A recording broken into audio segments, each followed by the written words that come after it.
This is Mike. Now, boy, do I have another book for you to. Boy, do I have a book for you to read. Book club. I'm getting situated here. I'm going to review this book. It's an outstanding read.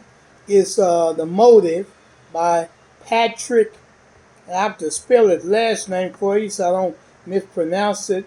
Uh, Patrick Lencioni. And he's written a lot of good books. But this book is about leadership. And God is on the threshold of reading about leadership so he can impart the tools that are necessary so we can have more success in 2025. Remember, he said we're going to thrive in 2025. And we're thriving by educating ourselves, by maturing in our leadership skills. And in this book, The Motive, Patrick lays out this through several different chapters. He starts out with a tale about two executives and how they're running their company, and how one executive wants to take over the other, the more successful executive, and he has to acquire some skills.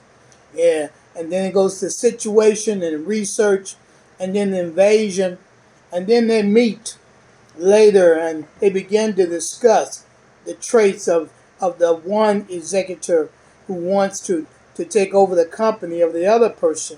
But the other person is more successful than he is. And it's a great read. It's a great read.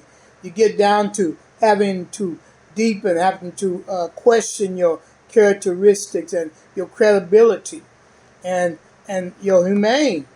And you have to take a chance where the gloves come off and you explore the two type of leadership motives. What are the motives for what you wanting to be a leader?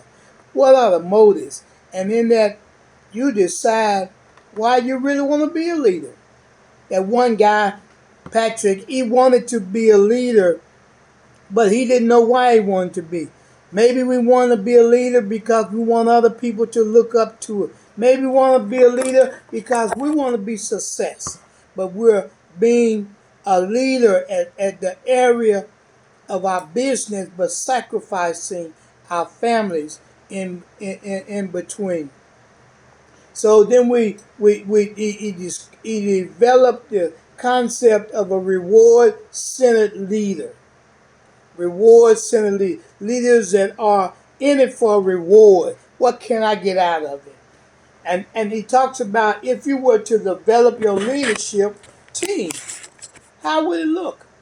How do you manage subordinates and making them be able to manage other people as well?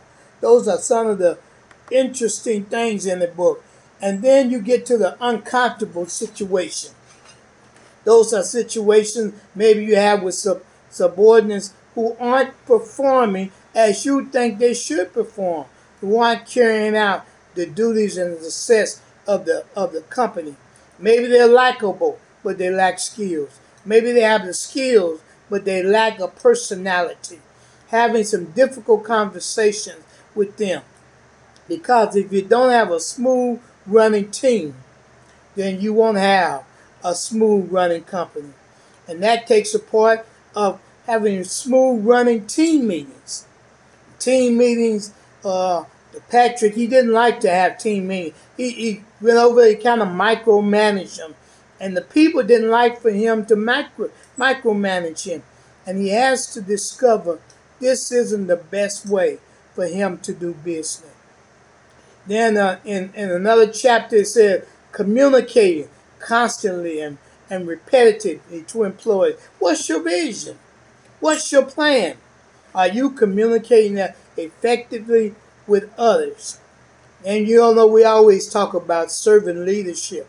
But if you're a servant leadership, isn't really a servant leadership. It's making the most out of the company things you want to do. I want to tell you that you can be a leader of the world. You can be a leader, but you want to have a balanced life.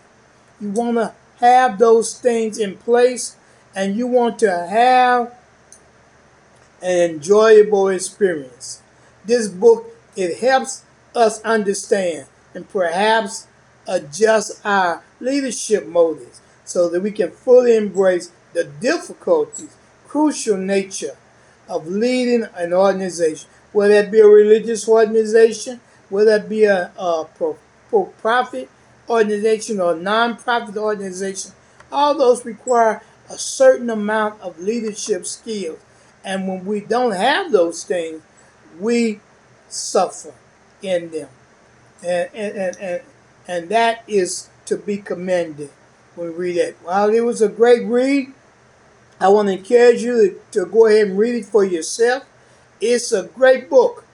I want to tell you, you'll be blessed by it. I'm not going to go and tell you the ending, but you'll be have a rewarding time experiencing the motive for yourself. I have been reflecting on it and thinking about making changes in my leadership style, thinking about making changes in my approach for organization, for ministry, for a nonprofit organization, considering what's best for the whole. And it can be frightening, it can be truthful, it can be anything you want it to be for the best. That's right. This is Mike. This is Mike, boy. I have a book for you, book club, and I want to tell you, get that book and read it, and it will be a totally enjoyable experience for you. Talk to you later.